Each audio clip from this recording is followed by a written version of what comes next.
Okay, so we are good to go, everybody.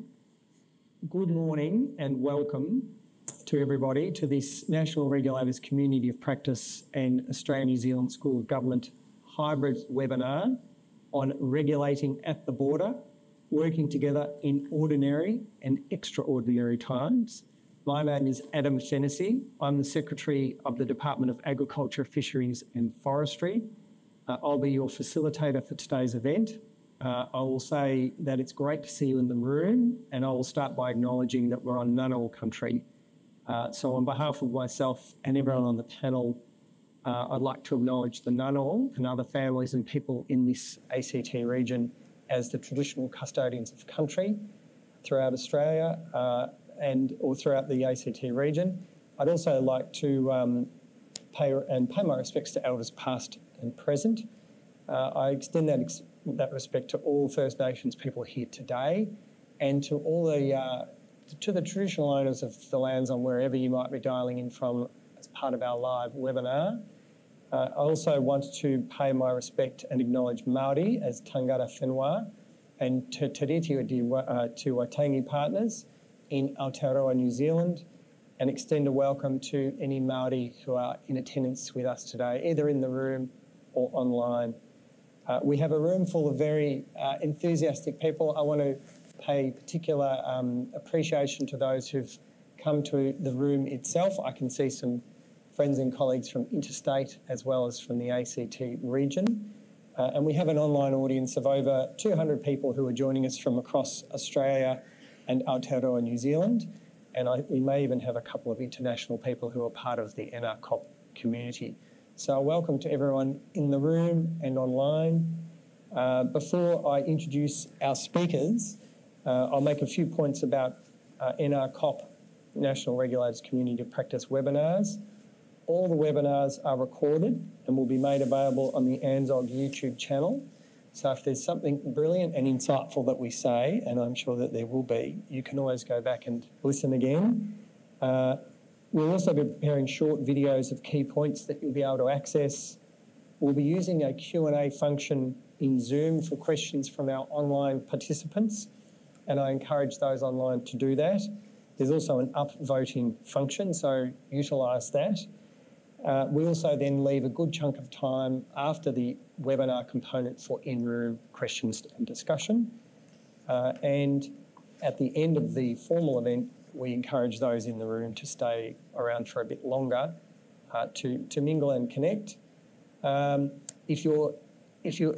those online, if your internet connectivity drops out, please restart your internet and rejoin the Zoom webinar.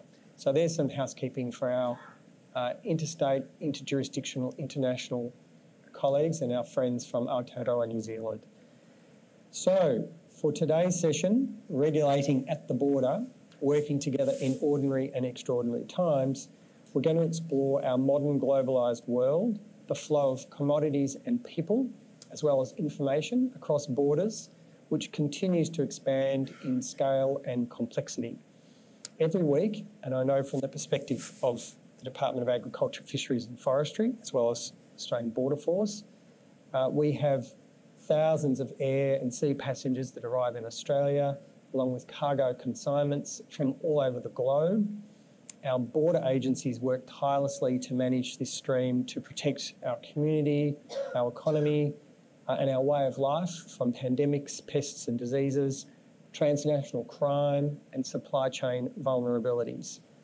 These last couple of years have given us a particular insight to these challenges when throughout the COVID period, we had significant and never experienced before shutdowns and activities across international and interjurisdictional borders to contain the spread of COVID, and that gave us an insight into the vulnerabilities and the impacts on our international and our national supply chains. In an ever-changing space, new border evasion methodologies are also being used to illegally import commodities of interest to us and Australian Border Force, as well as many other border agencies, demonstrating the need for us to work very collaboratively together and always look ahead to emerging technologies, opportunities, and importantly, to share intelligence. So is there anything ordinary about this job? Perhaps not, but there's certainly the 24/7 work that we do through ABF, DAFF and others. Is there anything extraordinary about this job? Yes. I think we heard the phrase unprecedented used far too many times during COVID. It was unprecedented.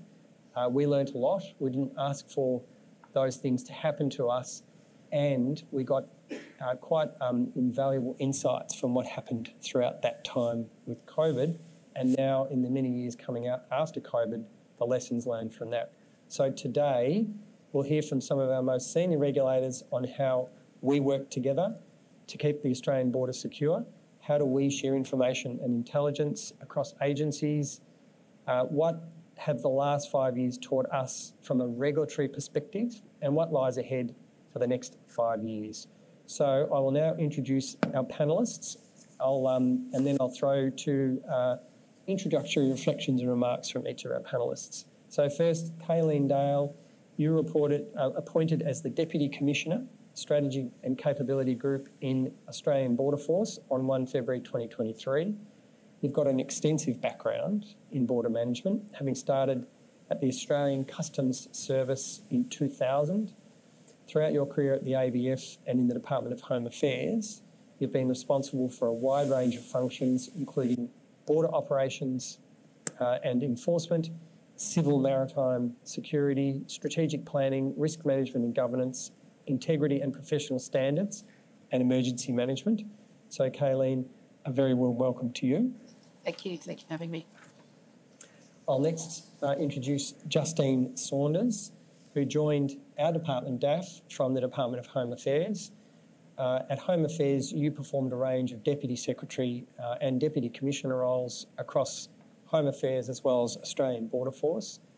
You've acted in the role of Coordinator General of the National Recovery and Resilience Agency, and you had senior roles across the Australian Federal Police at a local ACT, as well as national and international level, and that included being the Chief Police Officer of the ACT. You've had senior executive roles in counter-terrorism and sensitive operations, strategic policy, enterprise strategy, and in addition, you've represented Australia's interests as Australia's police advisor at the UN mission in New York. So Justine, as well as it being wonderful that you are in our department, it's also great that you're here today on this panel, Justine Saunders. Thank you. And then thirdly, and to round out in a very appropriate way, we have Dr. Grant Pink, pracademic. People sometimes ask, what is a pracademic? You can ask Grant. And to me, and this is the great value that ANZSOG brings, it's that role between academic, evidence-based, longer-term research to the practical experience and practice of issues like regulation. I don't know if it's a good answer to what a pracademic is, but that's my early go at it. Grant, you've got more than 25 years of regulatory and enforcement experience spanning practitioner, management, executive, academic and consulting roles, including at local, state, national and international levels. You've got an MA by research in the area of enforcement networks and a PhD which considered how regulators build, maintain and sustain regulatory capability and capacity. So right in that nexus between research and practice. In 2016, you founded ReCap Consultants, a specialist regulatory consultancy providing services domestically and internationally, and you are the academic advisor to the National Regulators Community of Practice. So that is our panel.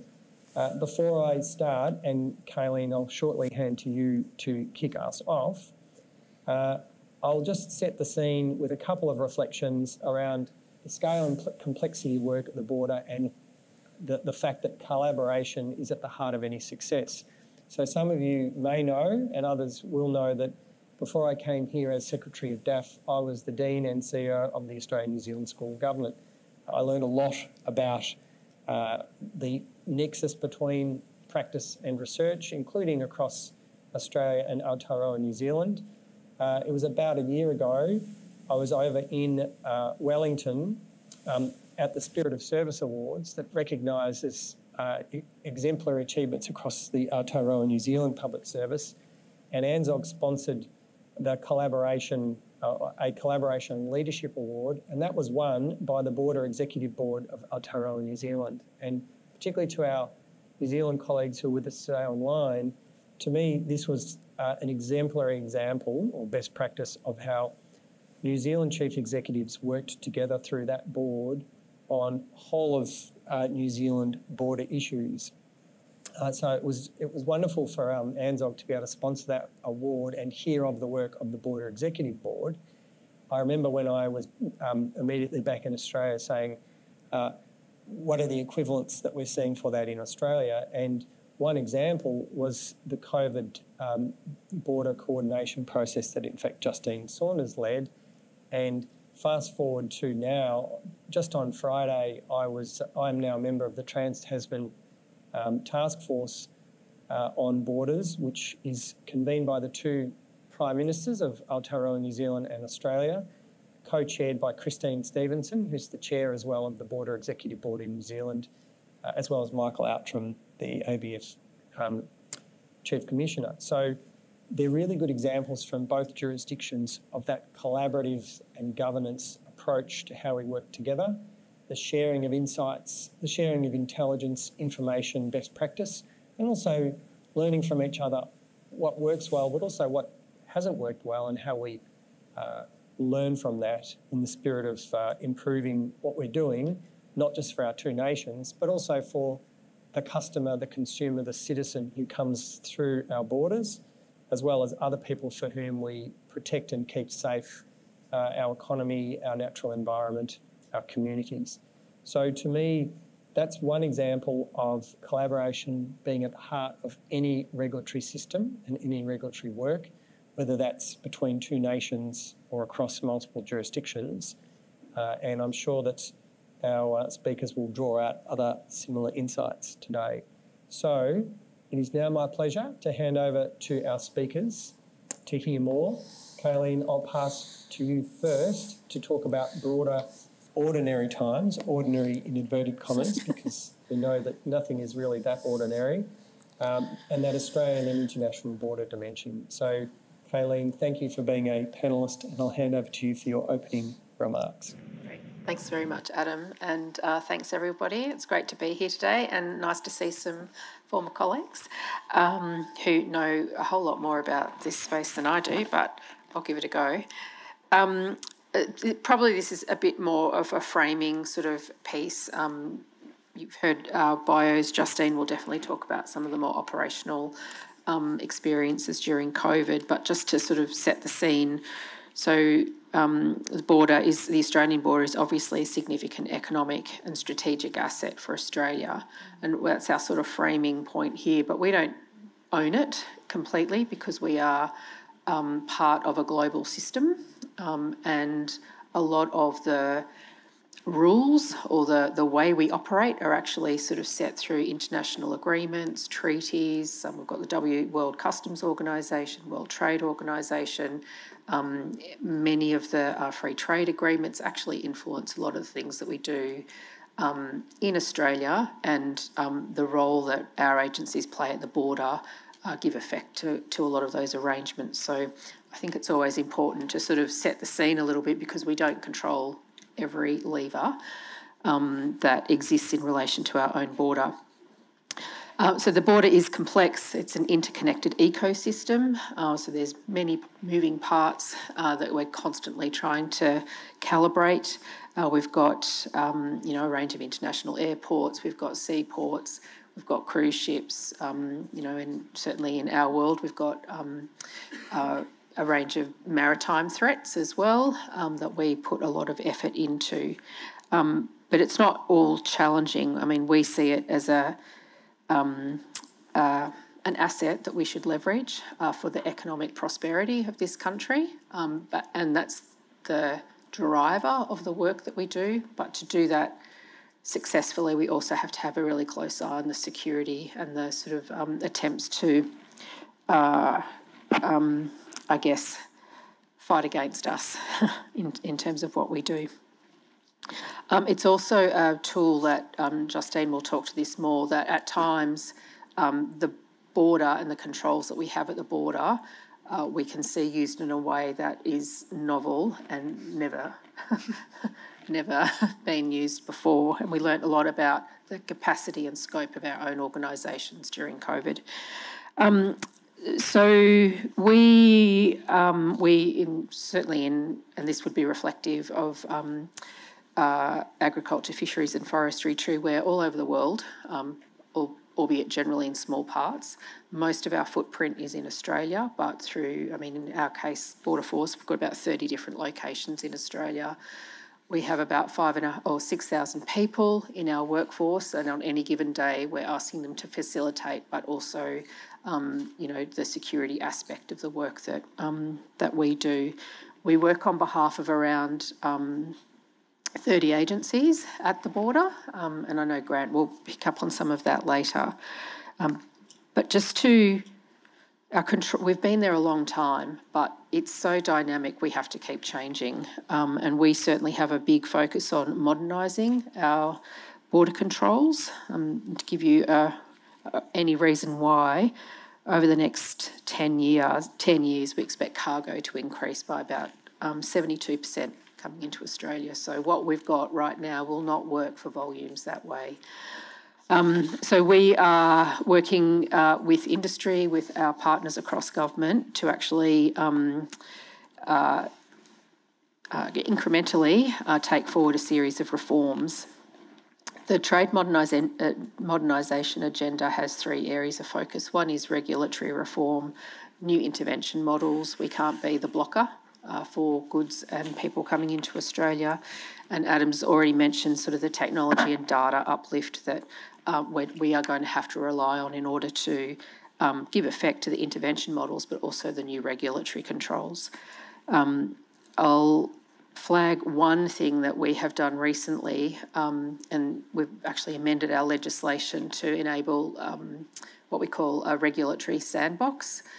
So working with industry, we can develop trials to actually imagine what it would look like to do something different at the border and for the ABF and probably other parts of government with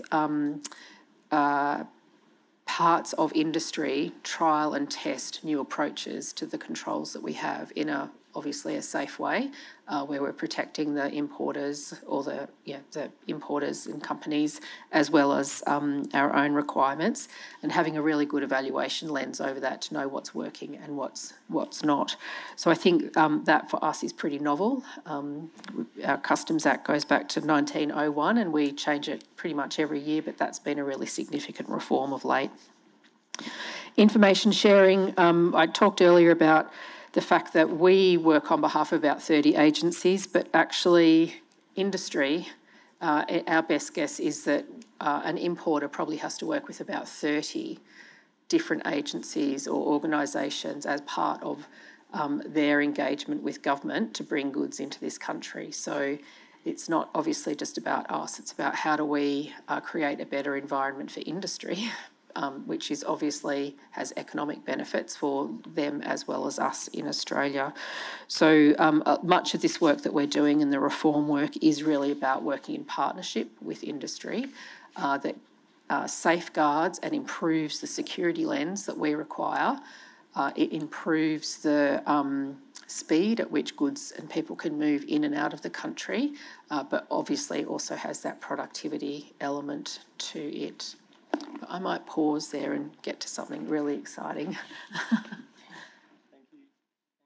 That's an excellent opening set of examples around particularly the international dimension, and great to remind us that a lot of this goes back all the way through to international treaties, laws and conventions through to the 1901 Customs Act, and how do you and we always look for new ways of doing things. I love that idea of the regulatory sandbox. We'd like to come back to that later. So thank you, Kayleen. Justine, I'll now move to you to dive into the so-called extraordinary times. The work that ABF does on a daily basis is extraordinary in my view, but also Justine, you've worked on regulatory issues at the border in times that were less precedented. So it'd be great to hear your reflections on particularly working in the grey area, and as regulators, we spend a lot of our time in the grey where there is that lack of certainty and clarity. So, Justine, I'll hand to you for your opening reflections. Thank you. And here we go. Exciting is what I'm offering now. I do my best. So as Adam's touched on, so I bring, I guess, a bit of a unique perspective, having worked AFP in terms of enforcing the laws at the border, then obviously working in Border Force, we're obviously responsible for both enforcement and compliance of immigration customs, and then more recently with my responsibilities as the Deputy Secretary of Biosecurity with DAFF, being responsible for regulation and compliance as it relates to biosecurity. So quite a unique lens in which I look at the border. As we touched on, I thought today was a good opportunity to build on Kayleen's comments insofar as we all know it's incredibly important to have robust legislation, regulation, frameworks, policy settings, etc. to do our work well. The challenge for us all, though, increasingly so, is our ability to adapt those to the changing environment in which we're operating in, which we know is increasingly faster and more complex for everyone. So noting that when I reflected on what's a great illustration of that, the obvious one is COVID for all of us. As we talked about it being unprecedented, it certainly was, and there were enormous challenges for those that were regulating at the border at the time, which was one of those people was me. So at the time of COVID, I was the Deputy Secretary in Border Force and later became Home Affairs, responsible for working across the Commonwealth, and by that I mean Prime Minister and Cabinet, Infrastructure, Department of Health. Now, can people hear me okay? Department of Health and others and most importantly industry as part of this arrangement to regulate and enforce measures which were entirely unprecedented to manage the risk of COVID across the border. Interesting, I will share with you, there was a lot of planning for pandemic in this country, and there had been some desk-stopping exercises done across the Commonwealth and across the nation, and one of the options considered if we were to have a pandemic was to close the border, which you actually said we'd never do, which is interesting, isn't it, because it was one of the first things we did do. So it just shows you with all the planning, acknowledging the different circumstances, the novel different circumstances we often find ourselves in, and the plan may not be fit for purpose for those particular circumstances, which is why it's so important that we're able to be innovative, agile, and most importantly collaborative and build those relationships. And I think from the outset I do want to say it's really important that we build those relationships in times of peace and not in the fog of war. Sorry, you can tell I've been in national security a long time. And not in the fog of war.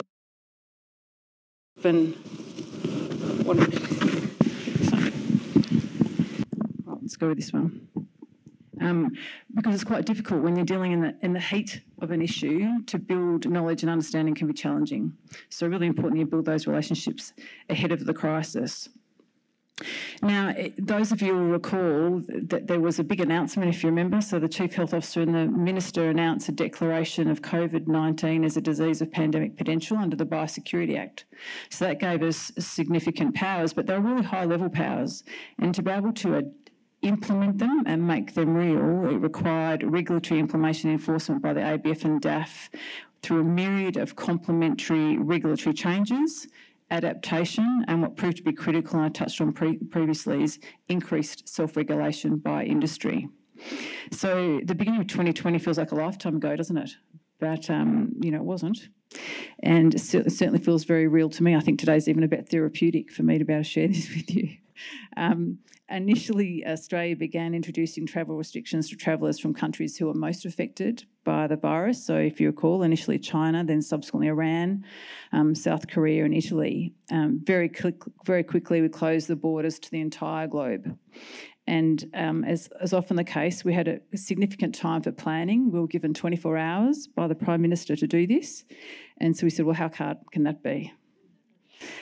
So immediately we did engaged with airlines, naturally. Airlines are going to be key to our success, knowing it's going to have significant implications for them and the many travellers around the globe making their way to Australia. And so we recognised immediately that we're going to have to work together and quickly. As an executive team, we provided strategic guidance to those that were working in our various ports around the country, but then we had to, as we should, empower our people to understand the local environment in which they're operating in and work with partners to actually work out how do we do this in a practical way to achieve the intent of government. And I have to say, everyone did an exceptional job, which really highlighted to me that as is always the case, the best solutions come from within our own organisations, which need to give our people a voice. So they did that, and they did an incredible job. A few days later, we then had Australians being prohibited from leaving Australia unless they met very stringent exemption criteria. We then facilitated restrictions on the large cruise ship industry. Within 4 weeks, all 28 foreign flag cruise ships had departed Australian waters, including the ship we all know well, although not fondly, that of the Ruby Princess. Overnight, the ABF and DAFF went from organisations that facilitated demand-based model for travellers to a capacity-based model shaped by health advice. Vastly different model than any of us had operated in before.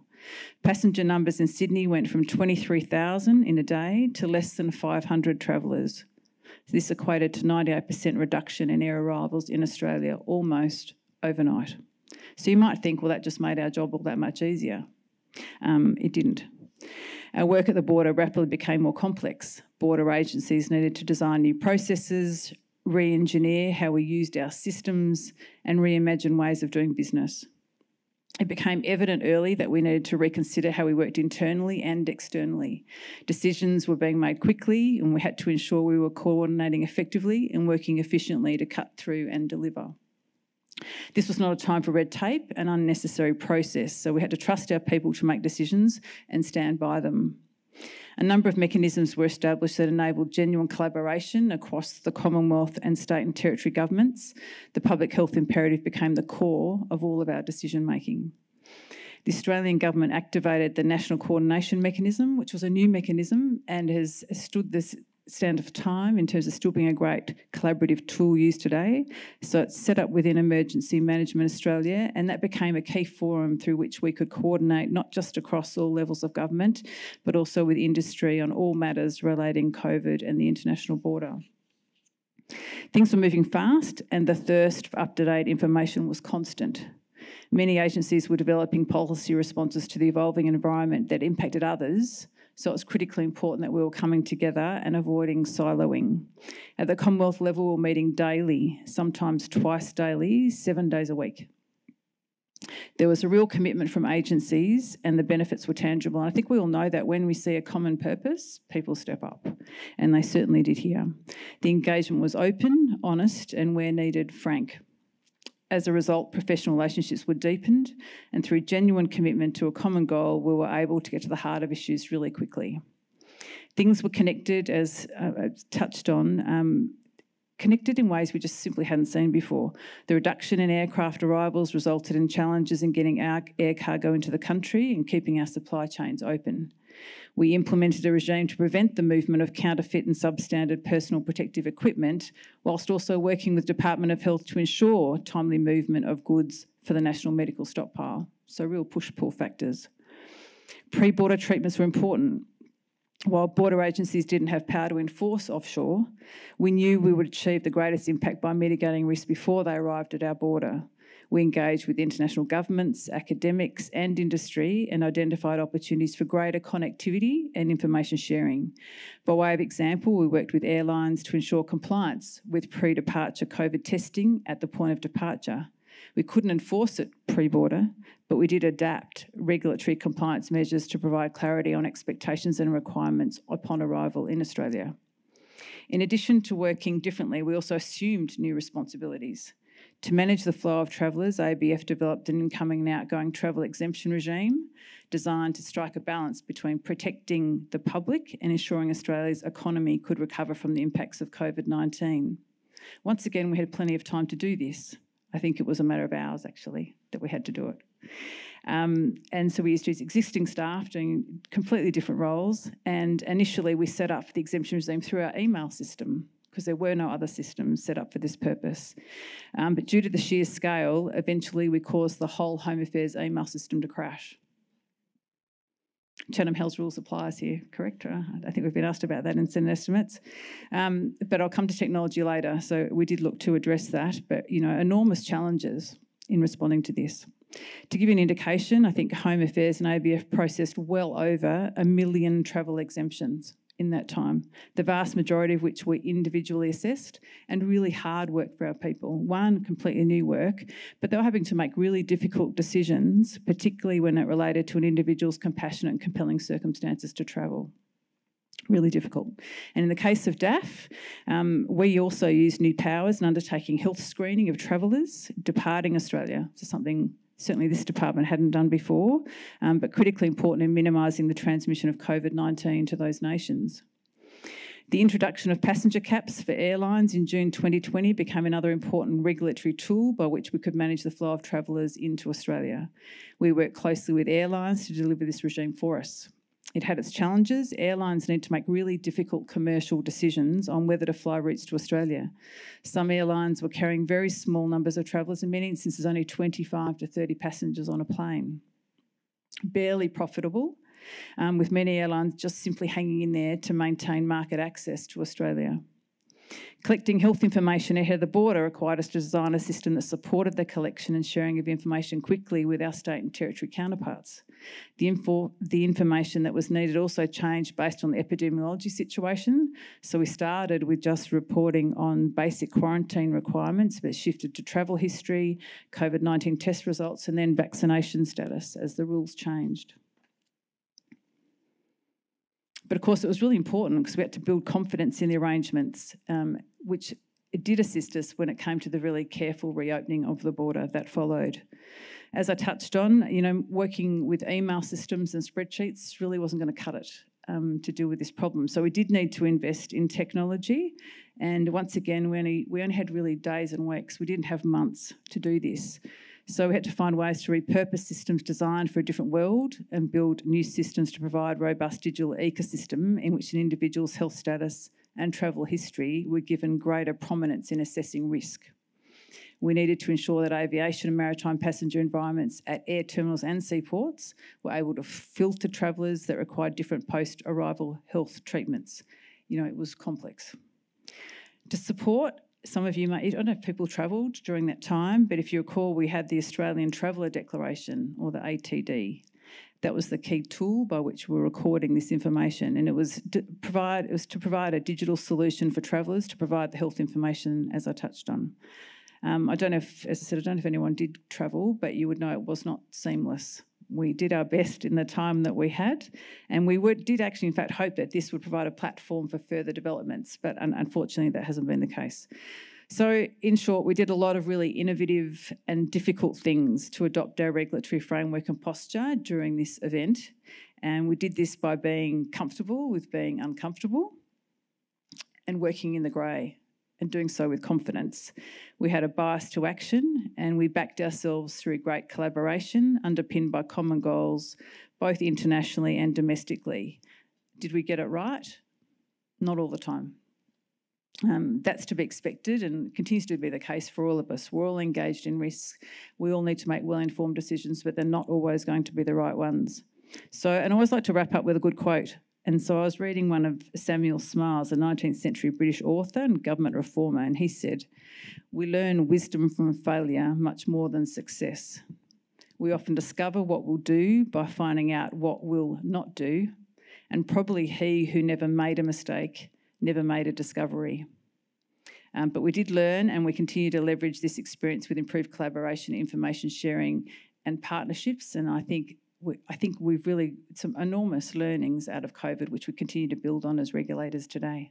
I'm sure I've gone well over time. Excellent. Thanks, Justine. So great reflections of particularly, it's slightly, there's a PTSD thing there whenever we go back to COVID. There were so many learnings, and I do love your final reflection that we do learn from things that don't work as well as things that do work, and how in some cases within 24 hours, we had to do things that we never thought we'd do, like shut the border. So very real and quite extraordinary examples, Justine. So thank you. Grant, I'll move to you, and then we've got to 11:30 today. So after your case study, Grant, we'll go to Q&A through online. You are going to bring a pracademic perspective, including a case study. So Grant, over to you. Thank you. Thank you very much. It's really interesting you said that you were hoping this is being recorded and there was going to be some brilliant and insightful more insightful and brilliant things, and I'm the third speaker, so I don't know what I'm bringing, other than perhaps some accountability, because quite often in my teaching and my academic work and my consultancy, I talk about the AFP, I talk about Border Force, and I talk about DAFF, because they are classic police enforcement and regulatory agencies who need to come together to work together. And Deputy Secretaries and Deputy Commissioners to hold me to account for the stories that I'm telling. Three things I'd like to cover off today, and I will skip through them because I think the magic comes out of your questions and your engagement. Really, it's about a catalyst case or event that actually went to shape my Masters and PhD studies. The Masters related to how regulatory agencies work with enforcement agencies who work with policing agencies on the issue of transnational environmental crime. One cannot work without the other. The PhD went on to how regulatory and enforcement agencies build their capability and capacity so they can do the do. Secondly, I want to just remind people there's different forms and flavours of working together. So when the Secretary says it's important we work together, of course you say, yes, that's right, but what flavour would you like us to sign up for? And thirdly, I think the importance of continuing professional development, because that means we are game fit, that means we are confident and competent when we're put under pressure. The ANZSOG NRCoP academic role is really about regulators being practical, pragmatic, and I think purpose-driven. So the story that I quite often tell, and I told it only last week to the 300 graduates who are starting this year in the APS, even though it was framed in decision-making for them, I think it has operational implications here. So imagine you're a Border Force officer, an APS 4 or 5, you're at Sydney Kingsford Smith Airport, 4 a.m, a plane arrives. They've got to clear those planes pretty quickly to keep things moving. And as Kayleen said, Border Force are representing some 30 line agencies. If you've got drugs, they're seizing it for the AFP. If you've got $11,000, they're seizing it for AUSTRAC. If it's wood or food, of course, it's DAFF. So in this instance, I don't know the circumstance, but obviously it led to a series of questions and an examination, and they found the person wearing a handmade vest with pockets sewn into it with 41 eggs. So the Border Force officer says, well, this isn't right. And within minutes, we had AQUIS, as it was trading back then, arrive because that was their responsibility. Then the AFP rock up. Now, the AFP don't really care about the eggs, but when they see the technique and the method of concealment and crossover crime, bringing eggs in, drugs out, or money out, so within 3 minutes, you have a regulatory agency, an enforcement agency, and a policing agency. So while they're being busy thinking about who's doing what, because clearly they operate under different acts with different mandates, luckily the Border Force officer remembered, when I was doing my recruit training, some shiny pants bureaucrat came from Canberra and they had a suitcase with shells and feathers and wood, and there's something we've got to do with some international agreement. So thankfully they rang our Department of Environment as it was trading back then. Long story short, we rang Singapore because that's where the eggs had come from. They wanted them back because they'd been identified as macaw eggs, or at least some of them, those really iconic blue, red, yellow parrots. Even though we're the good guys, we had to ring Geneva to get a permit to move them. But this all takes time. So for something like 4 or 6 hours, you probably know about this, customs officers were wearing the vest, acting as a human incubator, because they couldn't go non-airside because they'd be breaching law. They couldn't kill it because we had obligations to get it back. So the long story short is one of our investigators flew from Canberra to Sydney, wore the vest, back to Singapore, they hatched and they're in the zoo. So that's a successful story, of course, but it was luck, not good management. So that was a catalyst for thinking, for my research, surely regulatory enforcement policing agencies could work better together. So the question for you is, think about if there's a breach in your act, in your system, who are you going to lean upon? Now, back to, this is where I did warn ANZSOG about this. Sometimes I'll flip into sort of co-facilitator mode and ask Adam Quincy a question or frame something. Because, of course, we are one government, we are one APS, we need to work together. But I think, and I draw up on the work and research of Janine O'Flynn, and she highlights in regulatory and enforcement work, there's 4 types of working together. One is, and I'll use that same smuggling as an example. So networking, that's where we just exchange information. So with Environment giving Border Force data in a screen dump every year, they'd be exchanging information. Next level is coordinating. We're still exchanging information, but we're changing the frequency for mutual benefit. So let's do it seasonally. Let's do it when we've got some information about smuggling routes. If we go to the next level, which is cooperating, well, let's exchange the information, change it for mutual benefit, but also share some resources, whether that's scientific, financial, staffing, and finally, collaborating. So it's all of those three, plus leaving some capacity after the joint job, after the task force. And what we did was we delivered 2 incubators, portable incubators, to each of the international airports after this job, so for inbound and outbound, so that no one had to wear the crook's vest again. So really, again, when it comes to working together, let's please be clear who's got the lead, who's supporting and who's assisting. And it's not gold, silver, bronze, because those roles need to change at different parts across the intervention. My final point would be about the regulatory profession, and I think that goes to the heart of why ANZSOG's NRCoP exists. We need to think to support our regulatory practitioners, our regulatory managers and our regulatory executive, how we can recruit them, how we can onboard them, how we can train them and how we can expose them to continuing professional development to maintain that currency. So as many of you will be aware, ANZSOG has partnered with Australian National University, RegNet, to develop the professional regulator. That's a 6-module online course. I have the privilege of doing the seminar at the end of Module 6, which is regulatory professionalism and ethics. So I get to see the learners at the end of their journey. And they're from different levels of government, different agencies with different commodities, and surprise, surprise, they actually learn they have more in common than they have different. So I think for me, I would be recommending please map and gap who's got the lead, the support or assist functions with those that you rub shoulders with, because there are ordinary and extraordinary times that we both need to work in. And I think the point has been well made today. In those ordinary times, we use our normal tried and tested and iterated regulatory approaches and tools. But in our unusual and untested experimental times, we need to lean onto our experience and practice. So I think I'll leave it there so we've got some time for some good questions. Excellent. So Dr. Grant Pink, they're fantastic academic insights. I thank you. And one point I'll draw out, or 2 points, the luck versus good management. I'd say, yes, there is elements of luck in a lot of the work we do, but to me it's also, that's where that training, those connections make a big difference. So I'd say there wasn't as much luck as good training kicking in. The more we can systematically invest in our learning and development, the better. You've already given a plug for the professional regulator, which is a collaboration between NRCoP, ANZSOG and ANU.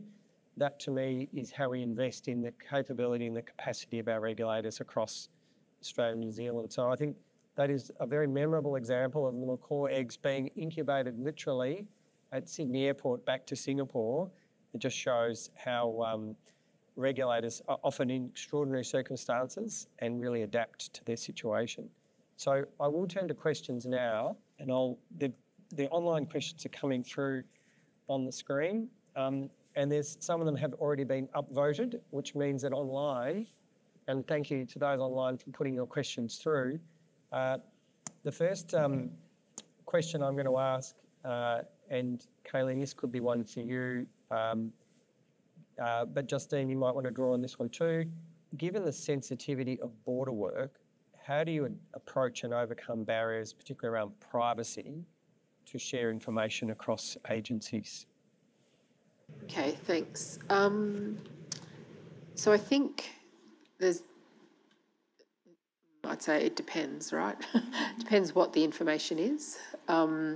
So we certainly have a lot of personal information, and that has obviously not only sort of lawful obligations and requirements, but sort of a moral and public trust requirement. So we've got to maintain that information in a good way. But that incoming passenger card that we have not yet replaced yet, that's an incredible data source for Australian government, and that's one of the reasons it's tricky to get rid of it.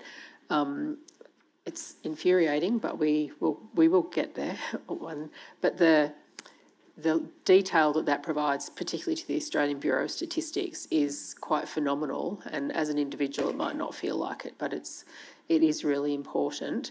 So we already have mechanisms for sharing certain information.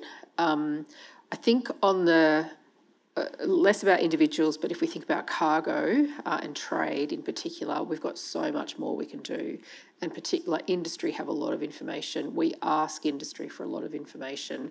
We ask industry a lot of the same information over and over and over again. So there's definitely capacity, I think, for government as well as industry to have better information flows and the like. But of course, we will all be protective of the information, not only for commercial reasons, but for sort of, I guess, border enforcement and compliance functions as well.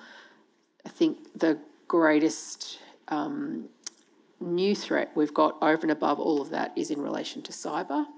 So at individual company levels, personal level, but also the expectations of the Commonwealth Government to be cyber resilient, as we should expect. But I think that's an area, and we see it, increasingly, where there are cyber hacks or data that's being sort of unlawfully obtained. That's a challenge that we will all face and have to. I think it will be a persistent challenge for quite some time. I'm not really sure if I answered the question, but I think there's just so many different layers to the information. My key point would be, let's be as clever as we can be with the information that we've got and how we apply that across the whole system. Yeah, I like that reframing of there will always be rules that we are bound by. What can we do with the information we've got, and how are we continue looking ahead to risks, cyber being a good one. Justine, you will have seen this from multiple perspectives, so what are your thoughts on this? Thank you. And just an observation, I guess back to Grant's point about our capability and knowledge and understanding of the frameworks within which we operate, and it's critically important that everyone engaged in regulation understands their legislative obligations clearly, particularly as it relates to privacy, and they're pretty clear cut. But the barriers that I see to information sharing are twofold. One is systems, which we've touched on, so secure data systems that talk to each other. We've got a lot of great systems out there around the nation, but let's be honest, federation's not easy, and so overcoming those barriers has been incredibly hard in the past. But nonetheless, I don't believe are insurmountable, and we actually have made some significant inroads in recent years in terms of information sharing. I still think the greatest impediment we have to information sharing is culture, because my experience has been over a long time now, 30 plus years, is there will be a mechanism by which you can lawfully share information which is relevant to your partner agencies. So I just flag that as a general observation. Excellent. There's other questions coming through. One of them is about the more formal mechanisms, including the Trans-Tasman Task Force work. So, Kayleen, again, because ABF co-chairs that, do you have any observations on how you see that evolving and continuing in terms of a formal approach between two nations? Yeah, it's for me, the Trans-Tasman partnership is a really good example of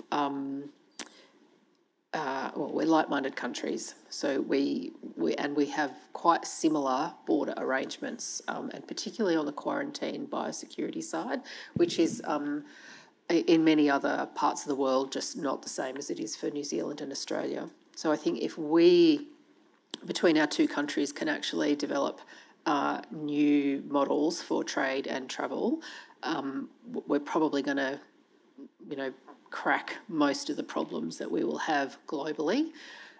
It's a safe place in which it's almost like a regulatory sandbox, if you like, because we are good partners, we trust each other, and we've got sort of very common objectives.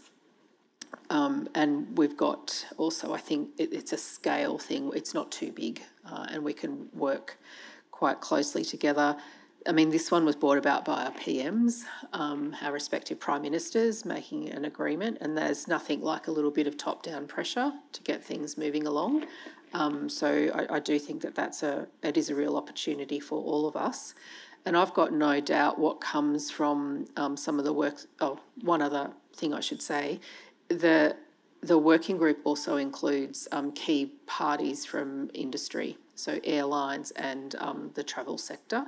So it's a really good it's not just bureaucrats talking to bureaucrats. It's got quite a good mix of participation.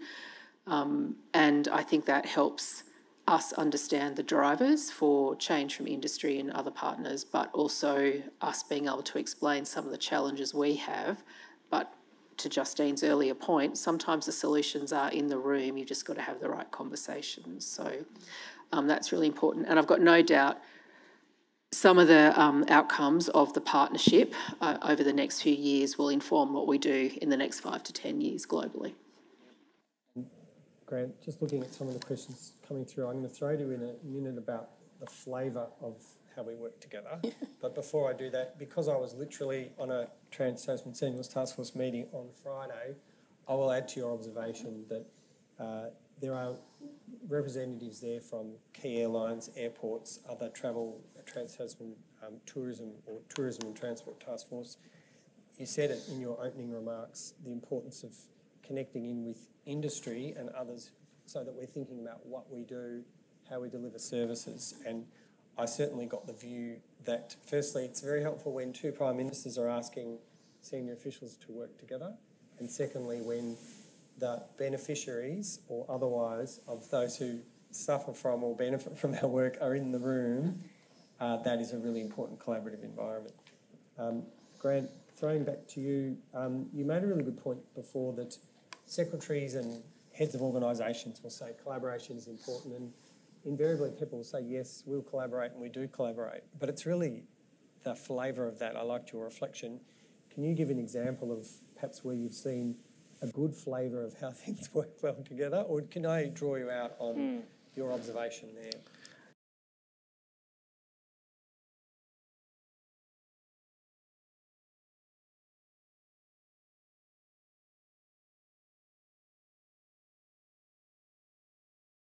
People don't want to say networking because it sort of seems to, oh, here's my card and let's have a coffee afterwards. Their default position would be, yes, we collaborate. So when you look at the research, they actually pick the most intense, resource-intensive comparison. So I just think, one, we need to understand that. Where I've seen it work well is again, as Justine said, make your friends in peacetime. When it goes sideways, that is not the time to say, I'm from DAFF, I'm in this branch, I do this thing, here's my interest. Train's left the station. So I think a bit of mapping and gapping of what are likely offences, what are second tier of offences, and then just saying, if this was to occur, we've got the science, we've got the connections, we've got the resources. So just really have that honest conversation about what your regulatory outcome is. Because again, going back to the egg smuggling story, if AQUIS had irradiated the eggs, they would have been doing exactly what they were mandated to do under their legislation. If the police had have just seized and freezed, they would have been compliant with what they were required to do. It was only the Federal Environment Department under that international agreement had an obligation to repatriate. So again, I just think, know who you're working with and what their drivers are. Have the conversation. Yeah, I think that's a great example, and I like your focus on the maps and gaps, and I think we've all heard this before, or many of us have heard this, do that investment in the relationship in peacetime. I certainly learnt a lot about that in emergency management. We've probably got time for one more online question. Justine, I'll go back to you. You have worked at very senior levels in a number of organisations with very specific reg enforcement and compliance focuses. Have you seen some common themes, but also, the role you're now in DAFF with biosecurity as a focus, have you also seen from some different perspectives that help us as a community of practice?